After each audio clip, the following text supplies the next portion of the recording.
Mike Callahan, Dr. FileFinder, and welcome to your special ButterStash.com 5-part series on how to deal with spam. Spam is the term that was originally coined to refer to unsolicited email.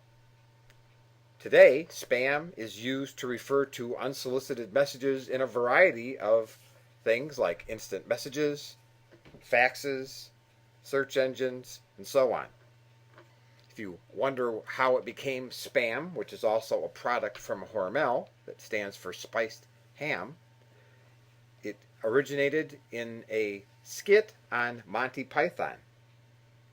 In this 5-part series, we're going to look at different ways that you can deal with spam through software that filters spam, through plugins that help block spam, and through challenge response systems. There are also online services, and we'll take a peek at those. So, this is a special 5-part series on spam, and that's all there is to it.